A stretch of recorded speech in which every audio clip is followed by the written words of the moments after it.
Kejadiannya tanggal berapa? Kamu bersaudara berapa orang? 4. 4 orang. Kamu nomor berapa? Saya nomor 2. Almarhum Bungsu. umur berapa dia pas saat kejadian itu? 16 tahun. 16 tahun. Itu tanggal berapa? Tanggal 27 Agustus 2016. Kejadiannya pertama dia dibonceng sama cowok yang juga almarhum. Iya. Dari mana ke mana berangkatnya? Dari rumah, izin mau main. Mau main, dijemput sama cowok ini? Iya. Oke. Mau jam berapa itu kejadian? Habis Isya kalau nggak salah. Oke, habis itu nggak tahu lagi beritanya? Iya. Nggak tahu lagi beritanya? Baru tahu kemudian bahwa almarhum sudah meninggal, berapa lama kemudian? Di jam 12:30 malam. Malam itu juga? Iya, di malam itu. Yang kasih tahu siapa? Ternyata yang ngasih tahu itu pelaku datang ke rumah. Awalnya kan nggak tahu itu pelaku ya. Datang ke rumah. Pelaku yang juga udah divonis? Iya. Dia bilang apa? Dia bilang Vina kecelakaan. Oke. Ya, terus bapak sama kakek itu datang ke rumah sakit. Di situ masih ada nafas sih sebentar, terus nggak lama dia meninggal. Nama pelaku yang datang ke rumah itu siapa? Saya kurang tahu ya, soalnya yang ngadepin waktu itu bapak. Ada, Bapak tahu? Nggak ingat ya? Nggak ingat. Kok dia bisa tahu rumahnya Vina dari mana? Mungkin dia tahu dari yang lain, mungkin. Oh, jadi nggak kenal kalian identitasnya? Iya, nggak kenal. Oke. Kemudian kalian ke rumah sakit dan meninggal. Iya. Kemudian sementara benar awalnya kata polisi kecelakaan tunggal. Ya, waktu datang ke rumah sakit itu kan di situ ada polisi tuh bilang katanya kecelakaan tunggal.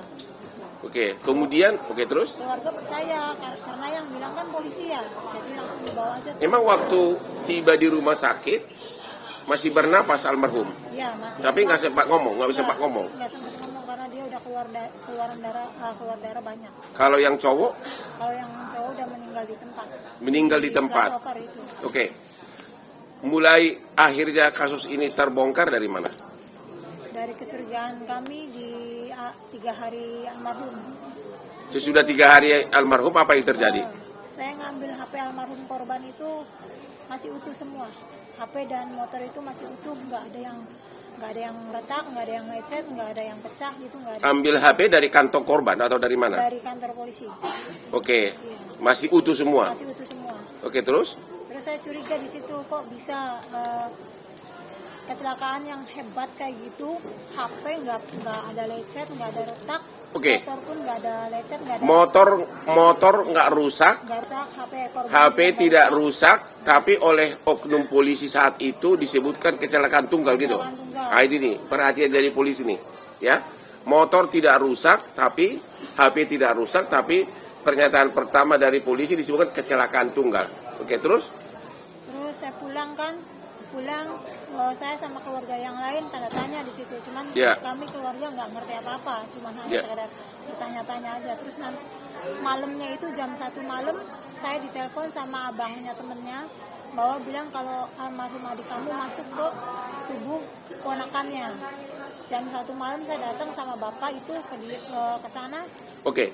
Jam 1 malam hari ketiga. Kalian ditelepon oleh abangnya yang kesurupan itu. Iya. Namanya siapa? Linda.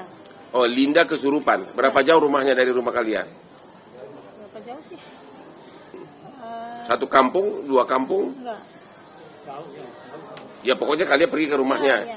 Terus ditelepon sama abangnya, katanya Linda kesurupan gitu. Iya, adik kamu gak mau pergi sebelum ada yang disampaikan. Oke, akhirnya kalian datang ke sana. Kamu ikut? Saya sama bapak. Bapak. Terus apa yang kau lihat? Di situ almarhum cerita semuanya kejadiannya, bahwa bilang dia itu jangan terkecoh sama polisi, Mbak. Saya bukan kecelakaan. Kalau saya kecelakaan pasti baret semua saya. Di situ saya nggak baret, nggak apa. Dia cerita semuanya, cerita bahwa Si yang kesurupan Linda ini ngomong begitu. Iya. Terus apalagi yang dia ngomong? Ngasih tahu bahwa dia diperkosa, dibunuh, disiksa gitu, kayak dipukul balok, dipukul batu gitu. Dia yang berkosa itu benar 13 orang katanya. 11. Katanya nggak semuanya. Apa?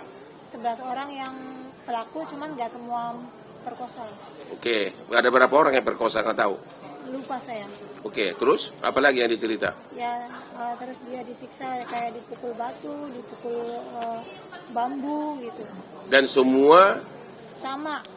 semua yang diceritain sama dengan kondisi tubuh si korban. Padahal si Linda yang kesurupan ini tidak pernah melihat mayatnya. Belum datang, dia justru belum pernah lihat mayatnya gitu loh. Terus kemudian akhirnya kok bisa sampai akhirnya polisi kemudian merubah angkapannya dari kecelakaan tunggal menjadi penganiayaan dari mana? Hanya gara-gara rekaman ini? Saya kasih rekaman itu, terus bukti bahwa HP almarhum adik saya masih utuh, terus motor juga masih utuh. Itu saya kasih semua foto-fotonya ke bapaknya almarhum yang cowok. Ya. Terus nggak lama. Bapaknya almarhum juga polisi? Polisi. Pangkatnya apa? Saya kurang tahu. Di Polres? Di Polres Cirebon. Cirebon. Oke, akhirnya dikasih. Terus? Terus dikasih. Apa? Aibtu, bapaknya almarhum yang cowok. Oke, terus? Terus saya kasih bukti-bukti itu, nggak lama ada berita bahwa pelaku ketangkap. Yang ditangkap 8 orang? Enggak langsung 8 orang, itu 7 orang dulu. 7 orang dulu? Baru nyusul satu lagi, 8. Oke. Terus? Itu? Udah itu aja. Terus yang sisa 3 sampai sekarang saya belum dapat kabar. Dari mana Anda tahu? Banyak di media menyatakan yang 3 DPO ini katanya bapaknya polisi, benar nggak itu? Dari rekaman almarhum adik saya sih bilangnya seperti itu. Cuman makanya saya tidak membenarkan belum pasti gitu. Ya, masih dicari tahu kebenarannya kalau yang pelaku itu. Oke, ada lagi yang mau ditambahkan? Saya cuma minta Kapolri sama Kapolda tolong usut tuntas.